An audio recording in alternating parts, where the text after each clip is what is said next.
Allez, on va pouvoir démarrer. Merci d'être avec nous pour cette journée dédiée à la robotique agile, coopératif, collaboratif ou tout simplement agile. Le Kobo se révèle être un précieux atout pour répondre aux enjeux de l'industrie d'aujourd'hui. Alors, pendant cette table ronde, nous allons avec mes invités évoquer l'intégration de la robotique collaborative dans son outil de production, avec tout ce que cela implique, les opportunités, les freins, l'anticipation, l'acceptation ou encore la sécurité. Pour partager donc des retours d'expérience, nous avons le plaisir de recevoir, et on les remercie, on les applaudir chaleureusement, Nicolas Pouclet, directeur des opérations de Proxinov. Nous avons Sébastien Pervy, directeur des opérations de Robot System, qui présentera un projet de cobotique qu'il a amené, qu'il a mené, qu'il n'a pas amené, mais qu'il a mené avec un client. Fabrice Ancel, responsable méthode et schéma de développement groupe Beneteau, qui nous fera un retour d'expérience sur l'intégration cobotique dans leurs usines. Et puis Benoît Nain, que vous connaissez certainement aussi, référent technique groupe pour la robotique à la PAV, qui apportera son expertise sur les notions de sécurité. On peut les applaudir. Merci d'être avec nous. Vraiment.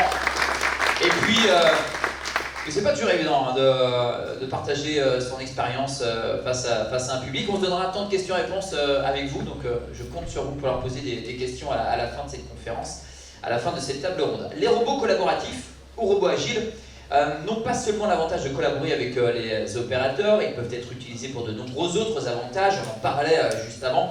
Simplicité d'intégration, rapidité de formation, optimisation d'une surface de cellules, et vous le verrez pendant ces retours d'expérience, la flexibilité des applications, pallier aussi aux troubles musculo-squelettiques, les fameuses TMS. On en parlera avec Benoît et la PAV. Réaliser des tâches répétitives sans valeur humaine ajoutée, et ça c'est extrêmement important.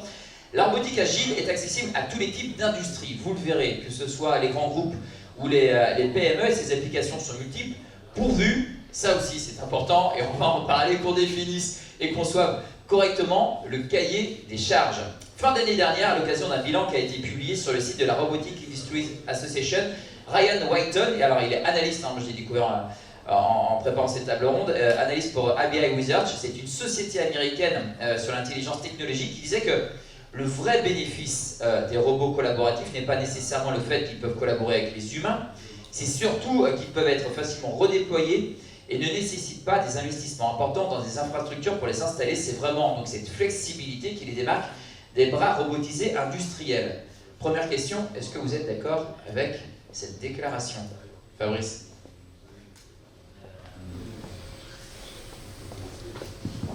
Il est allumé? C'est bon? Oui. Ouais. En bon normand, je vais vous répondre oui et non. Alors oui, parce qu'effectivement, on verra dans notre expérience, ça a permis de redéployer le robot assez facilement sur une deuxième utilisation, mais c'est aussi en partie l'écueil qu'on a rencontré. Le fait qu'il soit mobile, c'est aussi très facile d'aller le pousser dans un coin de l'atelier et de ne pas trop s'en occuper. Donc c'est aussi le premier écueil sur lequel on est tombé, c'est que l'agilité, la mobilité du robot peut faire qu'on n'est pas obligé de l'utiliser et que généralement on ne l'utilise pas. Très bien. Sébastien, sur cette déclaration, qu'est-ce que vous en pensez, vous? Moi, je dirais que oui et non aussi. Oui, dans le sens où, en effet, c'est plus facile à réutiliser, quoique quand on installe Nous, dans nos applications qu'on a faites, c'était pour une installation fixe et il n'y a pas besoin de redéploiement. D'accord. En termes de prix, on peut dire, faut savoir que les robots collaboratifs sont aussi chers que les robots industriels. C'est juste ça dépend comment ils utilisent derrière. Est-ce qu'on veut faire un capacitaire pour un client qui va faire la programmation lui-même, ou est-ce que c'est nous qui faisons la programmation? Voilà, c'est dans ce sens-là où c'est pas forcément moins cher le Kobo. Benoît, parlez bien fort dans le micro, alors si on peut juste augmenter peut-être le micro.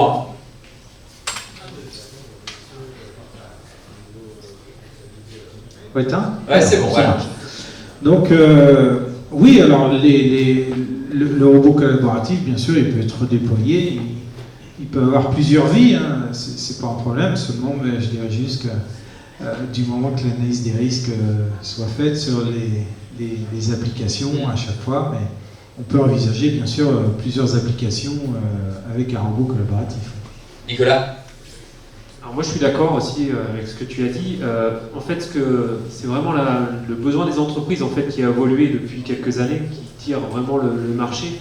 Alors la robotique collaborative est une solution par rapport à ce besoin des entreprises, mais pas que, il y a d'autres solutions techniques aussi en face. Et permet vraiment de rendre plus attractifs les postes, répondre à des pénuries de main-d'œuvre aussi, hein, voilà, des postes très manuels qui peuvent être cobotisés, peuvent répondre vraiment aussi à des problématiques de main-d'œuvre, rendre plus attractifs les postes. Et on parlait d'agilité aussi, on voit les entreprises qui ont vraiment des durées de produits, des références de plus en plus courtes. Donc la robotique collaborative peut être une réponse pour ces besoins industriels. Mais c'est vraiment, ce qu'il faut noter, c'est ce besoin qui va tirer le marché de la robotique collaborative. Donc c'est ça qui tire vraiment le marché. Très bien. On va commencer avec l'entreprise Beneteau, retour d'expérience, Fabrice. Alors tout le monde connaît Beneteau, bien entendu. Est-ce que vous pouvez tout d'abord nous présenter votre job, à vous, et votre division? Alors, moi je suis au sein de la division bateau, parce que le groupe Beneteau a 3 activités. Une première qui est l'habitat de loisirs, bungalow, des mobil-homes pour camping. Une deuxième qui est plus récente, qui s'appelle Boating Solutions, qui sont plutôt des apports de services, notamment de location pour des clients qui ne souhaitent pas acheter un bateau.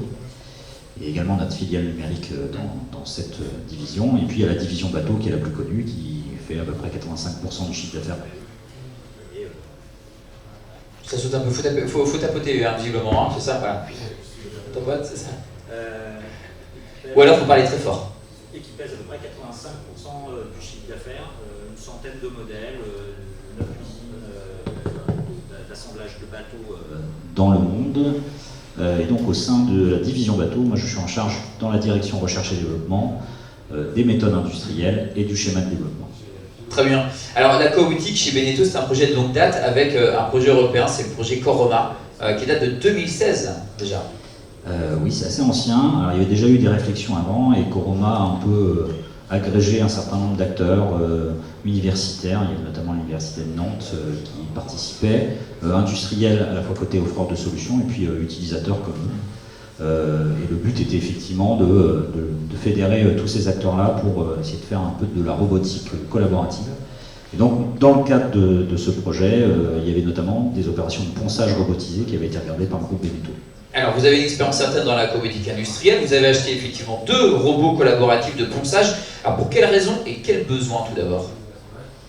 Alors, on fabrique des grands bateaux, donc des grandes pièces en composite, avec des critères esthétiques qui sont généralement assez élevés. Quand vous arrivez sur le ponton de votre bateau, vous aimez que la coque ait un aspect impeccable. Donc, ça suppose de polir souvent ces grandes pièces, parce qu'elles ne sortent pas directement belles du moule.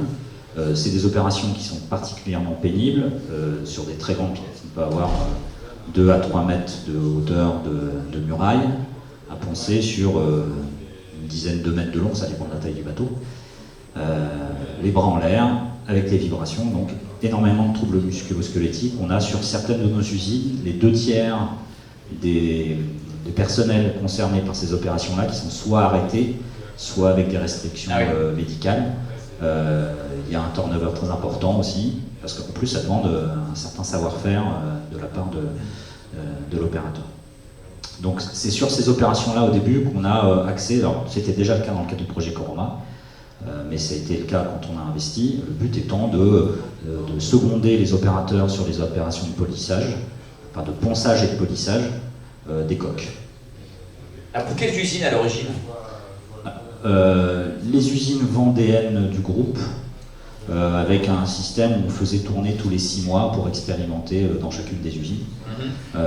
Ça a démarré à Saint-Gilles-Croix-de-Vie, puis c'est passé à Belleville-sur-Vie. Voilà, les robots ont tourné, et spécifiquement sur cette utilisation sur des grandes pièces composites. Alors comment s'est passée l'intégration? Parce que c'est ça qui est intéressant dans votre expérience, vous avez un bilan mitigé. Alors, c'est encore en cours, mais effectivement, pour les réparations de pièces polyester, comme on peut le voir là sur les vidéos, comme je vous l'ai dit, il y a une vraie difficulté pour les équipes de production aujourd'hui à produire les bateaux, puisqu'on a un turnover important et souvent des équipes qui ne sont pas au complet. Et accueillir un cobo, ça suppose de pouvoir dégager du temps. Donc, il faut que l'usine puisse dégager du temps, maintenant dépenser pour investir, pour en gagner demain, et ils n'ont pas la capacité principalement aujourd'hui à investir ce temps-là pour accueillir le cobo. Il peut y avoir aussi un manque pour les équipes support d'accompagnement Sur les équipes polyester, par exemple, on avait des gens qui passaient tous les 2-3 jours à peu près et se rendaient compte à chaque fois, comme je le disais tout à l'heure, c'est agile, c'est redéployable, c'est surtout redéployable dans un coin de l'atelier.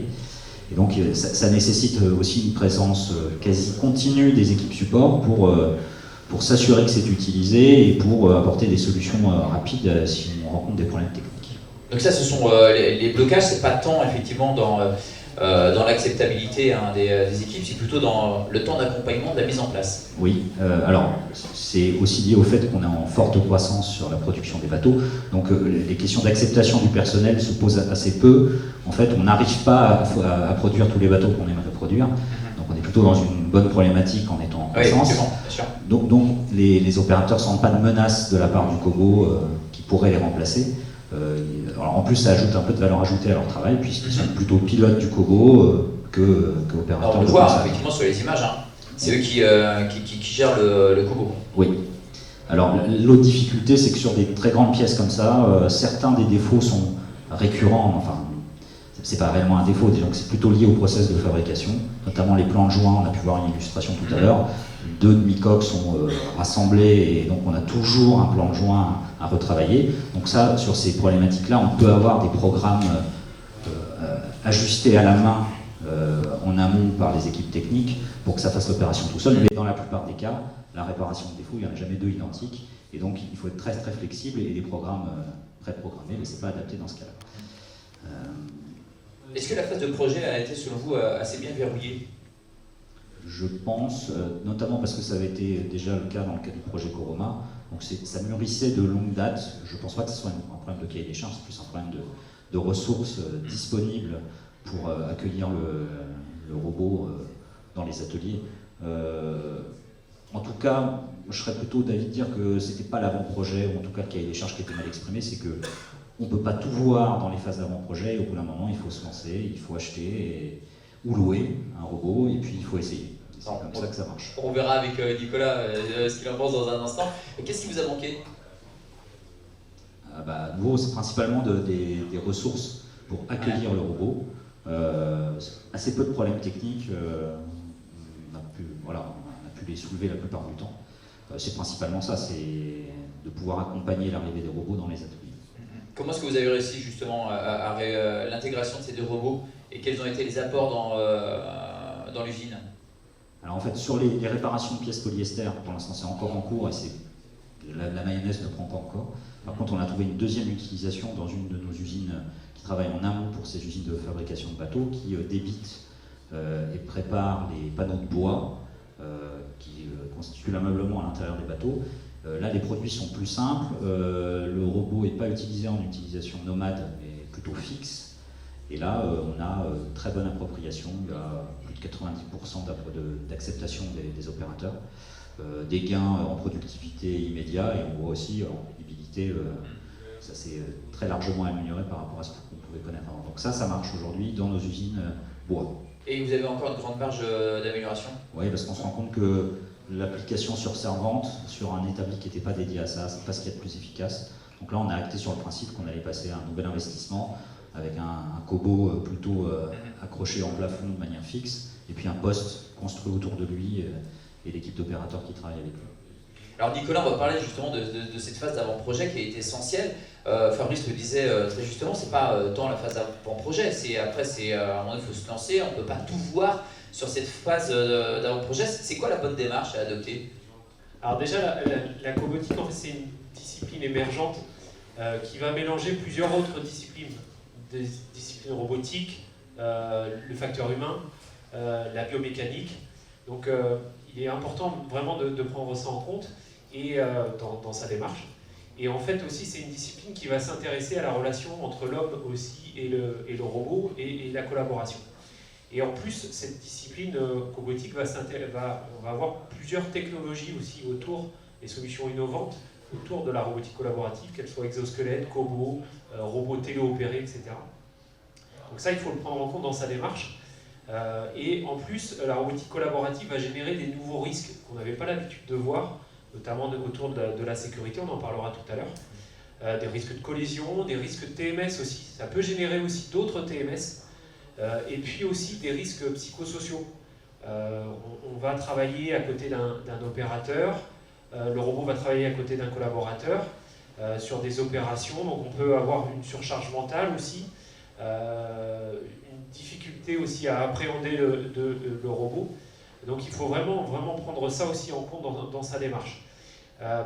Et en fait la bonne démarche va être d'intégrer tous ces facteurs dans cette démarche projet, avec une approche robotique, on va dire, classique, en y intégrant des facteurs humains et en y intégrant aussi la sécurité, l'aspect cognitif, etc.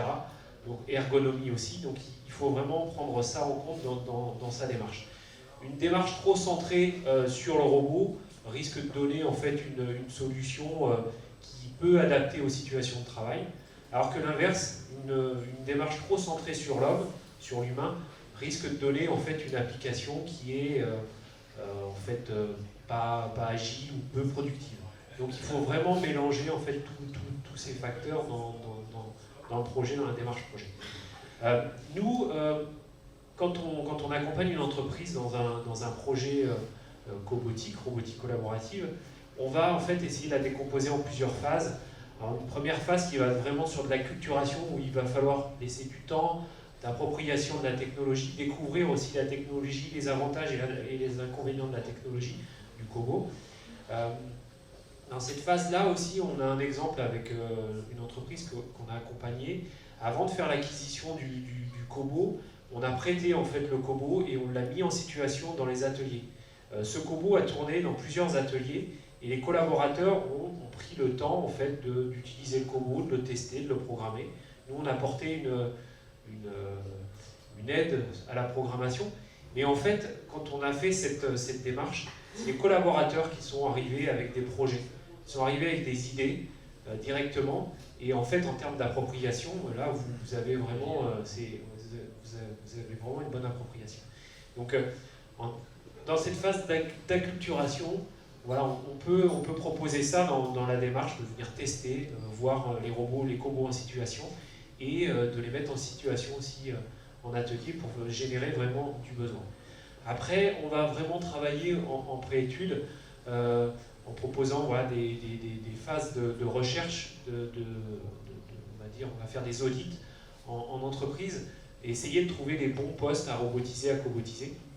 Ça aussi, il est important de passer un peu de temps sur cette phase d'audit, d'échange avec les collaborateurs, où est-ce qu'il y a des problèmes, où est-ce qu'il y a des difficultés, sur quel poste, pour voilà, voir si les applications, le Cobo peut être une solution. Et puis après, en phase d'études de validation, on va faire aussi des essais, des essais de faisabilité. C'est important aussi d'intégrer ça dans la démarche, de se laisser du temps aussi dans cette phase d'avant-projet pour faire des POC, des essais de faisabilité, justement pour valider vraiment la bonne solution technique. Et l'idée aussi, c'est vraiment de travailler sur ces variables sociologiques. On a parlé tout à l'heure de laisser du temps à l'appropriation de ces technologies. En fait, tout de suite, quand on parle de cobo, de robot, on peut avoir des représentations assez négatives. La technologie est là pour prendre mon poste. On va avoir vraiment cette peur-là. Donc il faut vraiment travailler avec les collaborateurs, travailler sur ces représentations pour générer de la confiance et de l'engagement après dans le projet.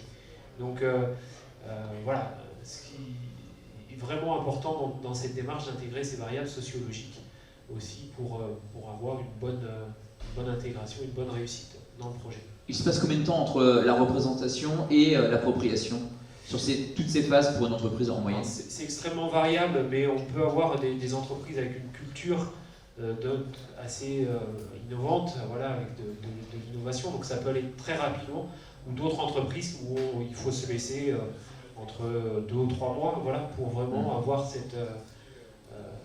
ces représentations qui changent. Donc ça dépend en fait, c'est très variable. Et chez Beneteau, du coup, combien de temps par rapport à l'achat, au moment où vous vous êtes dit, voilà, on a besoin de 2 robots, on va les acheter, on les met en place? Vous vous rappelez? Oui, mais alors, pour ce qui est de l'appropriation, en tout cas au sein des équipes, l'objectif pour nous, c'était qu'en 6 mois, on puisse installer sur un site la machine et arriver jusqu'à ce point d'appropriation. D'accord. Ce qu'on a vu sur nos usines polyester, c'est que les 6 mois ne sont pas suffisants. Et sur l'usine bois, Oui. la distillerie sur laquelle ça a fonctionné, le robot est là depuis 12 mois et il a fallu au moins 6 mois pour arriver à cette phase d'appropriation avec un accompagnement quotidien. Quotidien. Oui, Nicolas. Après, c'est à travailler tout le long du projet, et puis même après le projet, une fois que c'est intégré, il faut vraiment travailler cette phase d'appropriation, parce qu'on peut avoir à un moment donné une personne nouvelle dans l'équipe qui arrive avec des représentations très négatives de la robotique ou de la cobotique de par son expérience passée. Et du coup, c'est un petit peu le verre dans la pomme qui peut après poser des problèmes dans toute l'équipe. Donc il faut vraiment le travailler tout le long du projet, et même après, une fois intégré. Et dans l'avant-projet, de ce que je viens de comprendre, puisque ça fonctionne sur le bois, pas sur le composite, c'est le bon choix du robot et du poste à cobotiser et de la matière à utiliser. Et ça, c'est aussi le travail de Proxinov. Oui, le bon choix technique. Alors après, on a quand même beaucoup de choix techniques sur le marché. On voit quand même une multitude de références et de marques. Donc l'idée, c'est pas de se concentrer sur la marque, mais d'abord de quel est mon besoin, et en fonction de ce besoin, quelle technologie utiliser, quel cobo utiliser. Est-ce que c'est du robot, est-ce que c'est du cobo, voilà. L'idée, c'est vraiment de se concentrer d'abord sur ce besoin avant de s'orienter vers le choix technique. Et vous arrivez vraiment dans l'avant-projet, vous accompagnez les entreprises. Oui, c'est ça. Oui, tout à fait. On accompagne l'entreprise déjà pour qualifier ce besoin, vraiment qualifier et trouver les bonnes solutions techniques à mettre en face de ce besoin. Sébastien, puisqu'on vient de voir l'aspect utilisateur, donc vous avez vu plutôt le côté intégrateur. Robot System, alors, tout d'abord, c'est quel type d'entreprise? Donc Robot System, on est concepteur et fournisseur de cellules robotisées sur mesure. C'est de la machine spéciale en fait, sur mesure, 100% robotisée. On ne fait pas de machine spéciale sans robot. On existe depuis 33 ans, on est sur tout secteur d'activité, en termes d'application et surtout sur la manipulation, du pick and place et tout ce qui est assemblage de produits. Et donc on a trois expertises, donc le robotisme, l'automatisme, tout ce qui est autour de la vision. Autant ça fait plus de 30 ans qu'on intègre des robots, ça fait aussi 20 ans qu'on fait de la vision. Les trois quarts de nos machines ont de la vision maintenant intégrée. Et donc l'aspect aussi IHM et supervision, qui est la troisième expertise, on développe des IHM pour s'adapter au mieux aux besoins du client. Alors vous allez nous donner un exemple d'intégration de vos robots à travers une expérience client. Le client s'appelle Willow, c'est le groupe Willow qui est l'un des plus grands constructeurs internationaux de pompes et de systèmes de pompage pour les marchés du bâtiment. C'était quoi tout d'abord le cahier des charges? Donc le cahier des charges, ils avaient une machine qui était chargée par une opératrice. Il y avait un temps de cycle de 10 secondes par pièce. Donc on devait prendre 3 pièces à assembler, on devait charger une presse. Ensuite, passer la pièce pressée à un soudage laser, et ensuite encaisser la pièce finie dans un bac. Donc, cahier des charges, c'est 10 secondes de temps de cycle, pas d'arrêt machine quand on vient et alimenter en pièces primaires et retirer les emballages pleins ou alimenter en emballage vide. Et donc voilà, avec une certaine autonomie de fonctionnement, 45 minutes à 1 heure.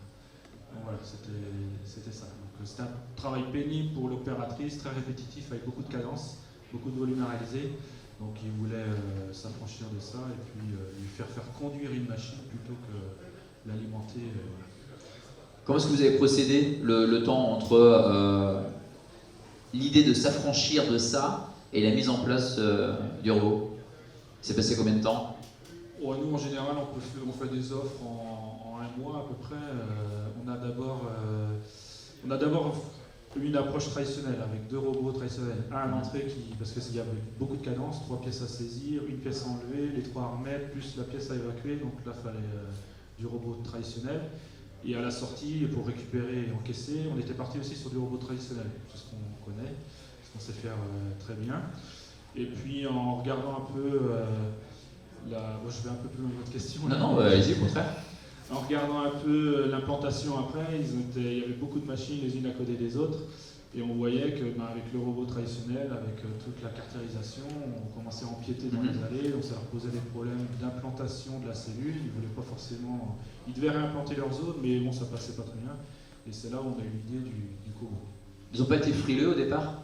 Si, au départ, si, on rencontre toujours beaucoup de... On a encore un sujet avec Proxinode d'ailleurs, le client ne veut pas de Kobo, alors qu'on a proposé un Kobo. Donc c'est sur la sécurité, surtout la sécurité, où c'est vraiment le management du changement. Autant qu'on fournit une cellule toute caractérisée, le CHSCT il est tranquille, il se dit c'est protégé, tous les verrous qu'il faut bien, on connaît. Cette entreprise, Willow, a déjà beaucoup robotisé. Ils avaient déjà fait des essais avec un Kobo, mais c'était du Yumi pour faire des petits processus d'assemblage plutôt du test. Et donc là, c'était vraiment leur première intégration industrielle avec un Kobo. Et donc, il y a eu des freins de la partie sécurité. Et donc, on a dû pas laisser en fait la cellule toute ouverte. On a dû garder quand même une partie caractérisation pour qu'on ne puisse pas accéder de n'importe où à la partie Kobo. Donc, on a laissé quand même toute la façade ouverte pour les approvisionnements de bases roulantes, pour que ce soit simple pour l'opérateur. Mais néanmoins, il y a eu cette adaptation de garder un petit bout de caractérisation pour que ça puisse passer. En termes de prix, parce que tout à l'heure en introduction vous avez dit entre les robots, les Kobo, le prix à peu près le même. Oui, en termes de prix, en fait, on a continué jusqu'à la fin, on a proposé les deux solutions. Il n'y avait que 1% en moins avec la solution cobotique. Parce que nous, on a vraiment utilisé le Kobo dans un sens industriel, pas je suis à côté d'un opérateur et je l'aide à faire une tâche. Là, il était vraiment autonome, il y avait quand même une certaine cadence à respecter. On a utilisé la programmation traditionnelle également. Donc on l'a vraiment abordé, c'est aussi par rapport à ce que nous, on sait faire le mieux, comme une application industrielle, et pas tant une collaboration homme-machine. Et les avantages pour le client, c'était quand même d'avoir un accès machine très simple. Il n'y a plus de je demande l'accès à la machine, j'ouvre une porte, le robot du coup il se replie ailleurs, tout ça il n'y a plus. Le gars il voit la lumière qui s'allume vert, ça lui dit ta base roulante elle est libre, va la chercher et puis il vient la prendre. Il n'y a aucune interaction, c'est très très simple. Donc du coup des opérateurs logistiques qui n'ont pas forcément une acculturation à mener des machines, eux ils voient c'est vert, ça veut dire que c'est bon, je peux prendre mon truc, il n'y a pas de formation vraiment spécifique pour la personne logistique qui vient utiliser, alimenter la machine. C'est le conducteur de la machine qui avait. C'est quoi l'argument premier alors pour eux? L'argument premier, c'était vraiment la surface. Ils avaient le gain de place. Ils ne pouvaient pas s'étendre plus et c'était vraiment le gain de place. Ouais. Pas le coût, pas non plus la facilité de programmation parce qu'ils nous l'ont laissé, on dit on essaye de se débarrasser des intégrateurs en disant c'est facile, vous pouvez tout programmer vous-même et autres. Donc l'aspect sécurité à bien prendre en compte, c'est un métier. On ne compte plus le nombre de Kobo encagés parce que même si le Kobo est cobotique, l'application n'est pas cobotique. Mais donc c'est un métier et donc on a encore notre place en tant qu'intégrateur pour intégrer du Kobo. C'est bien de le dire aussi. C'est quoi la suite pour la société, pour Willow? Donc on a fait 2 machines de ce type, 2 machines, et puis ensuite il y a d'autres applications. Là, j'y vais la semaine prochaine encore pour une autre application de chargement de machine également avec du Kobo. Et en fait, on adapte vraiment, parce qu'on a un autre sujet, on a offert, on a utilisé un robot traditionnel. Ça dépend vraiment de l'intérêt qu'on peut trouver derrière. Parce que dans le management du changement, il y a aussi la maintenance. Eux, ils ont demandé, maintenant les Kobo, ils ont tous des belles tablettes. Donc ouais, c'est facile et tout ça, mais la maintenance, eux, ils ont viré ça, ils ont pris le teach traditionnel sur le Kobo, parce qu'ils sont habitués à utiliser les teach traditionnels alors que c'est un Kobo. Mais voilà, donc il y a toute cette acculturation des entreprises pour intégrer de la cobotique. Et vous avez donc travaillé avec la PAV pour lever les freins, voilà. Justement sur l'aspect sécurité. Oui, on a travaillé très tôt avec la PAV dès le début de la programmation, parce que la cobotique, c'est aussi une façon de faire les trajectoires. Tout ce qui est trajectoire est particulière par rapport à de la robotique classique. Il faut des trajectoires d'approche où il n'y a pas de cisaillement, où on peut anticiper le mouvement du robot par un opérateur et autres. Donc voilà, on a travaillé très tôt avec la PAV, ils sont venus chez nous pour valider avant qu'on livre la machine, et ils sont venus valider. Donc là, c'est la caution du CHSCT du site. Ils sont venus valider chez le client la machine. On rappelle qu'il y a beaucoup de projets de cobotique qui échouent à cause de cet aspect sécurité. Quand on parle de collaboration, on parle forcément, tout est lié, donc on parle de l'aspect sécurité. On va donner maintenant la parole à Benoît. Donc chaque robot a son application, donc ses règles de sécurité. Comment ça se passe avec vous?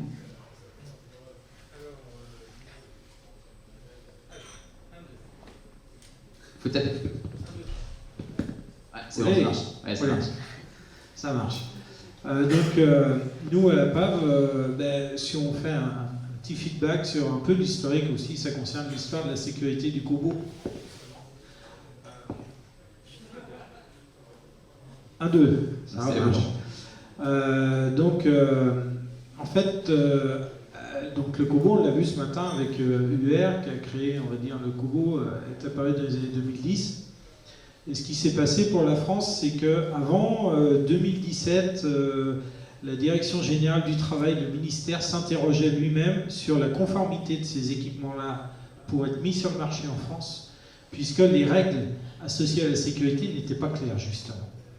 Donc là, ça jetait un peu un froid dans les organismes, parce que tous les organismes membres du COPREC à l'époque, donc c'était APAV, BV, tous les gros organismes français, ne participaient pas à des projets Kobo, ne vérifiaient pas, ne validaient pas des applications des Kobo, puisque la valeur de la claque autorisée par le robot n'était pas connue à l'époque. Donc la Direction Générale du Travail disait, mais on verra quand il y aura un référentiel qui sortira pour nous donner des valeurs limites biomécaniques. Et donc le référentiel est paru en 2016, les OTS 15066, et donc la Direction Générale du Travail a demandé un guide à tous les acteurs. Donc, nous, on a participé à la rédaction de ce guide-là, un guide de prévention, c'est la mise en œuvre des Kobo en France, qui date d'août 2017, que vous pouvez taper dans Google, il vous le donne, c'est offert gracieusement par la Direction Générale du Travail, qui concerne quand même les utilisateurs et les fabricants, donc ça permet de se parler entre vous. Et donc APAV, avec les confrères, ont participé à ce guide-là, avec l'INRS, avec tout ça. Et donc depuis, le go nous a été donné de participer au projet avec des robots collaboratifs. Alors là, moi j'ai commencé à venir ici pour découvrir, d'ailleurs en 2017 à Proxima. Et là j'ai été surpris. Pourquoi j'ai été surpris? Puisque d'habitude, l'APAV, nous, quand on prend la parole, on est plutôt dans un coin et puis personne ne se bat trop pour prendre nos cartes de visite. Et là, j'étais tout de suite envahi de demandes. Alors pourquoi j'ai été envahi de demandes? C'est simple, parce que ce qu'on apporte la compétence qu'on apporte aux intégrateurs, c'est que en fait, les intégrateurs sont assez démunis pour savoir si le robot il a besoin d'une cage ou s'il va pouvoir finir sans cage, comme vous le disiez à l'instant, et comme vous le voyez là, chez Proxinov aujourd'hui. Nous, on s'est attaché à répondre à ça, à la PAV, qui est une approche particulière de la sécurité machine. Un Kobo, un robot collaboratif, est bien une machine, enfin une application collaborative robotisée, c'est son nom en France. C'est bien une machine, ça répond bien aux mêmes règles que n'importe quelle machine. Seulement, c'est qu'il y a une approche de la sécurité qui est particulière, qui est basée sur le fait que le robot et les équipements autour du robot, parce que un robot, c'est ce qu'on appelle un effecteur accroché au bout du robot. On va parler aussi d'axes auxiliaires. Là, par exemple, vous avez le robot Dozan qui est monté sur une colonne, donc on va parler d'axes auxiliaires. Tout ça, pour qu'on puisse le sortir d'une cage, il faut que ça soit non dangereux.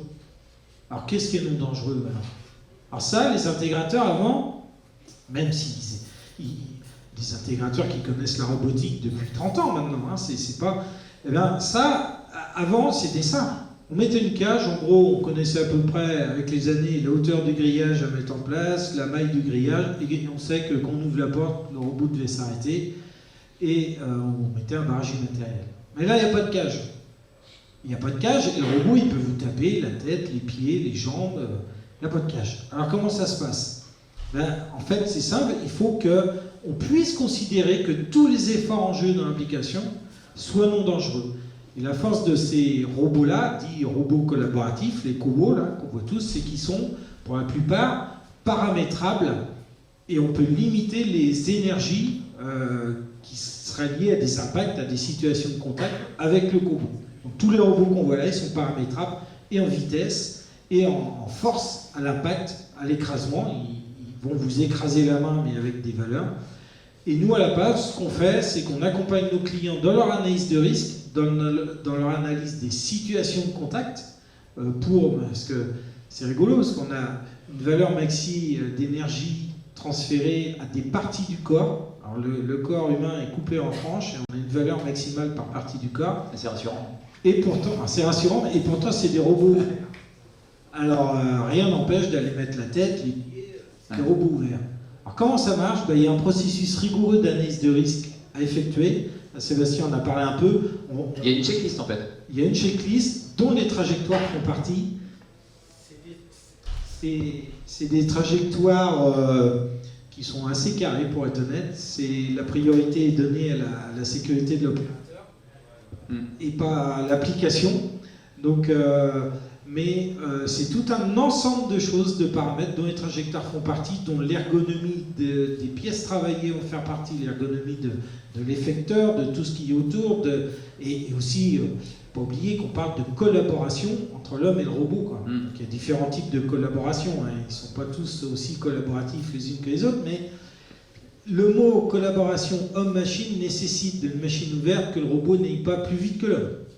C'est une évidence même, c'est l'homme qui doit être à la manœuvre, et donc on va être à des vitesses qui sont, par rapport, j'entends des fois, j'ai eu des projets où on envisageait de mettre des robots dans des lignes de production.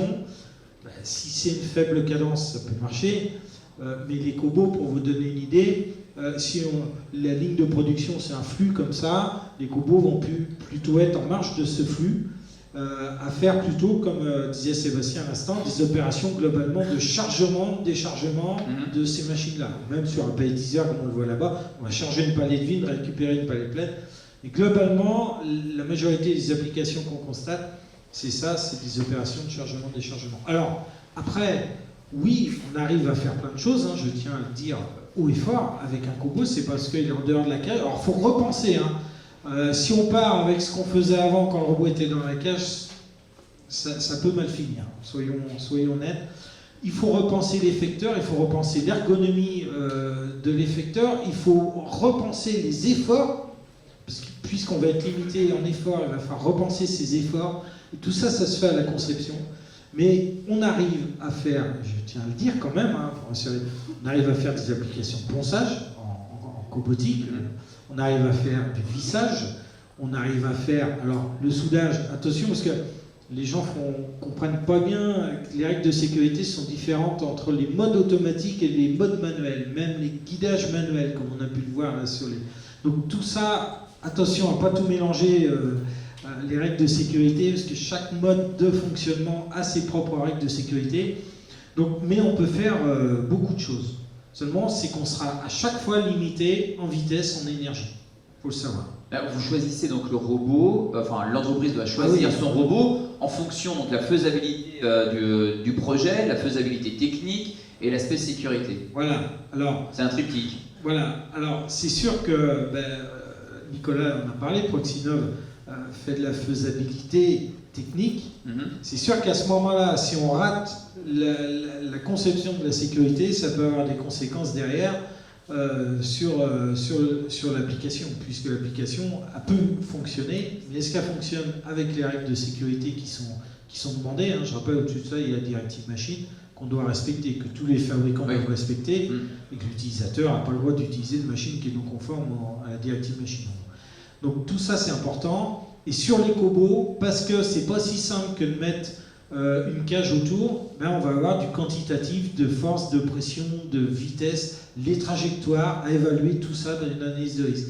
Donc ça peut se faire, on peut faire une étude de faisabilité à la conception, même en avant-conception, puisque si on peut en parler 2 secondes avec Eduardo, là, d'Humain Robotics, on a déjà fait des études de faisabilité où on envisageait de mettre un robot sur un poste, mais on peut déjà définir à cette étape-là de l'idée, hein, du projet, si ça pourra fonctionner avec un cobo ou non, en sécurité. On arrive à déterminer, sortir des critères de vitesse, d'effort, tout ça dans l'application, dans la cadence envisagée, qui vont nous permettre de dire si ça peut marcher en sécurité ou pas. Fabrice, comment ça s'est passé pour Benetton, donc cet aspect sécurité? On s'en est peu occupé. On sentait bien qu'on était en limite de notre compétence, c'est l'intégrateur qui a en charge cette partie de cet aspect-là. l'intégration. d'analyse des risques dans le cadre de la mise en place du coût. On a travaillé avec GP2, qui est présent, je crois, aujourd'hui, sur cette problématique-là. Est-ce qu'il y a une obligation à passer par la PAV?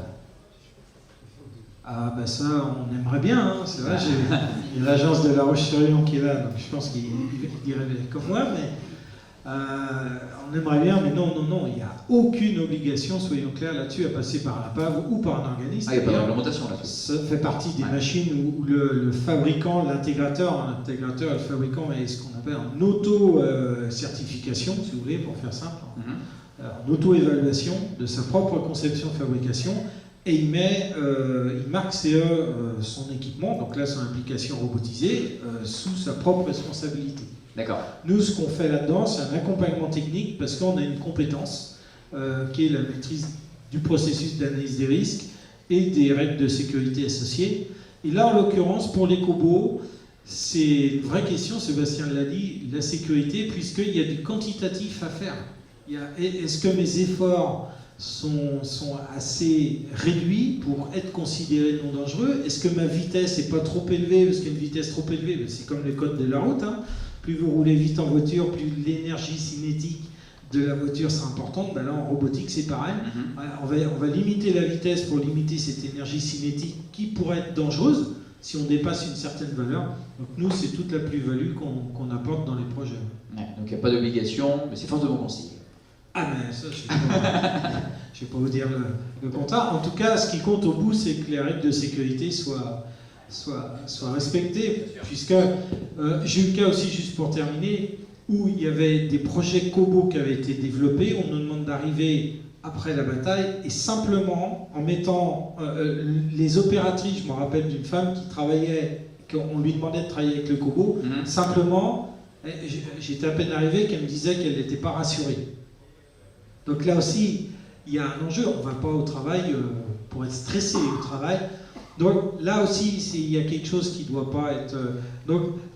il y a la notion de stress aussi qui peut intervenir. Et c'est-à-dire que si le robot va trop vite, s'il a des accélérations trop fortes, si l'application est un peu... Voilà, il y a tous ces sujets-là aussi à mettre. En fait, ça devient un collègue de travail. Hein. Le robot, il n'est plus en cage. Quand il est en cage, c'est une distance. Il y a une distance entre l'homme et la machine. Là, il n'y a plus de distance.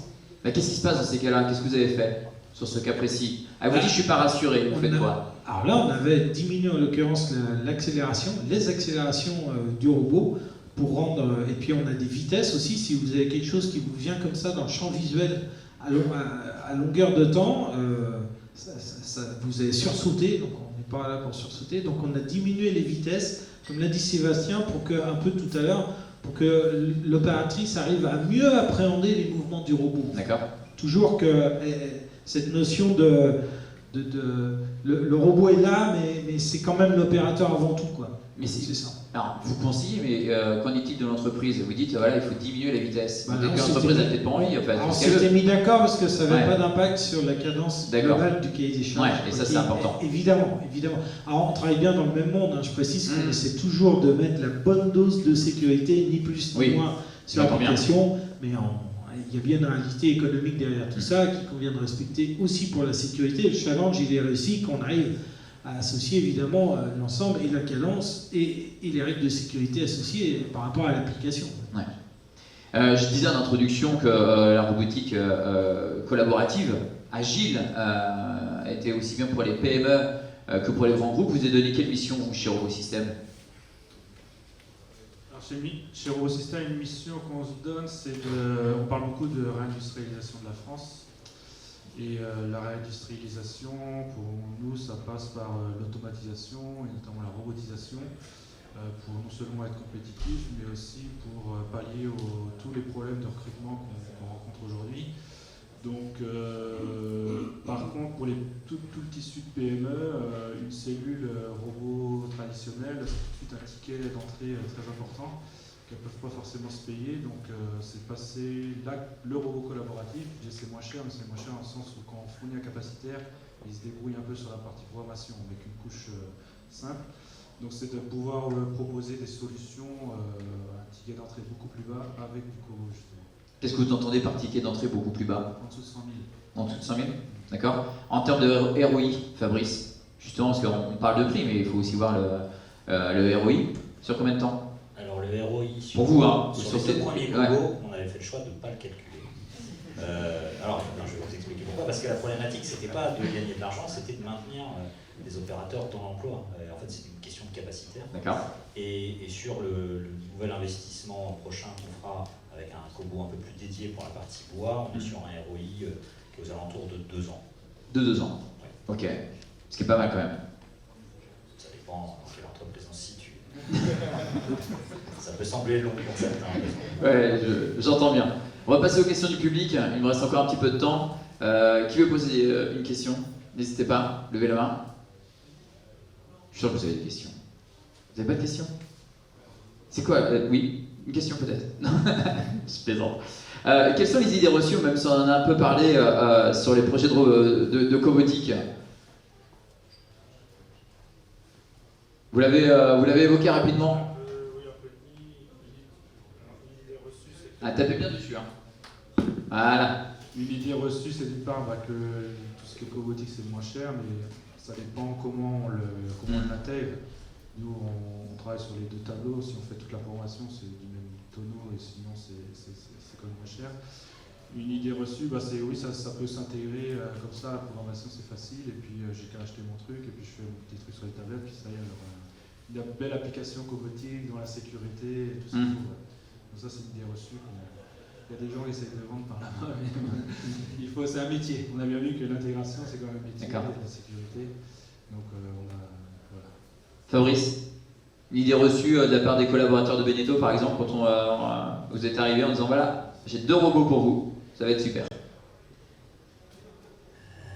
La première idée reçue, oui, c'était ça, c'était est-ce qu'il suffit d'appuyer sur un bouton, ça va fonctionner tout seul? Donc non, clairement, ça nécessite déjà l'accompagnement d'un intégrateur et un effort organisationnel et managérial quotidien sur des périodes relativement longues. Je disais, là où ça marche, c'est présence quotidienne sur site pour au minimum 6 mois.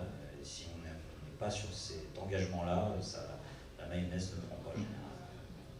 Nicolas, quel est l'élément essentiel pour vous, voilà, qui est directeur des opérations donc, chez Proxinov, l'élément essentiel pour réussir son projet d'intégration? Benoît, micro. N'hésitez pas à prendre le micro, Benoît.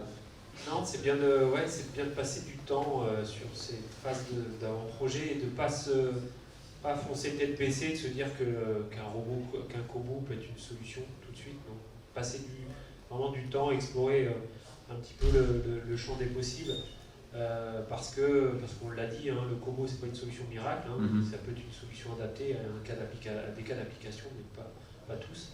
Donc il faut vraiment bien passer de temps à bien définir ce besoin-là avant de choisir tout de suite son Kobo. Et une idée reçue aussi, on a beaucoup entendu parler de ROI, on a parlé de ROI tout à l'heure de 2 ans, il y a certains qui promettent des ROI de 100 et quelques jours. Donc non, enfin il faut bien réfléchir, passer du temps à calculer justement ce ROI. En fait, c'est vraiment une idée reçue de se dire qu'en quelques jours on a un ROI. Donc, voilà. Benoît, alors on devine votre réponse, mais... Moi je vais laisser les gens plutôt parler de ROI à ma place, même si je constate quand même qu'un Kobo qui est utilisé en 3.8, ça va vite d'après ce qu'on dit. 2 ans, dans ce cas-là, ça peut être long. D'accord. Ça va être plutôt beaucoup plus court. Mais non, moi juste ce que j'ai envie de dire, peut-être pour terminer, c'est qu'il y a des règles. Sébastien en a un peu parlé aussi, Nicolas. Il y a des règles à respecter dans le marquage CE pour que le projet se passe bien et que le challenge d'intégration du Kobo soit réussi.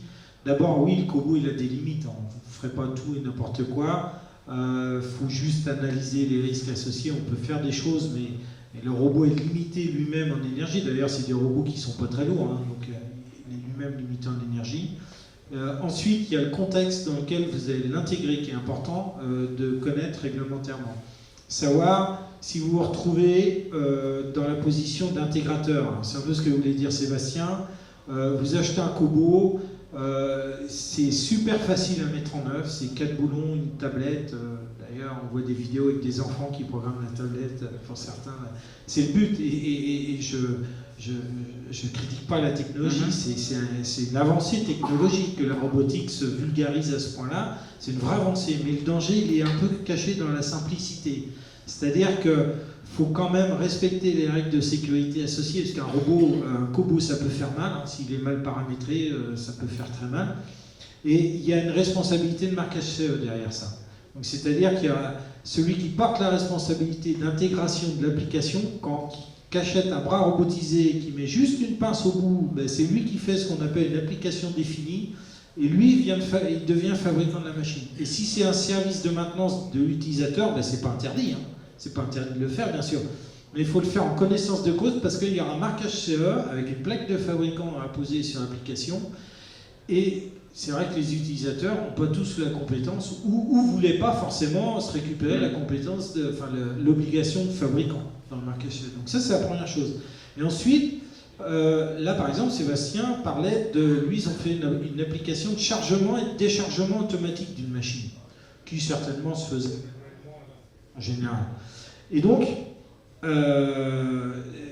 dans ce cas-là, alors, du point de vue de l'intégrateur, il y a bien un marquage CE qui est fait sur l'application robotisée, mais du point de vue de la machine, et là on est chez l'utilisateur de la machine, ça s'appelle une modification de machine en service, par ajout technique d'une fonction, par ajout d'une fonction technique qui est le chargement automatique et déchargement automatique. Donc là aussi, il y a une intégration sécurité à faire sur la machine existante, du Kobo sur la machine, et là, il y a un interfaçage qui est parfois mal fait, ou qui a très mal été anticipé dans le projet d'intégration du Kobo, et il y a un interfaçage sécurité à faire avec la machine existante, en fait. Ouais. Il n'ouvre pas le robot, même s'il ouvre une porte.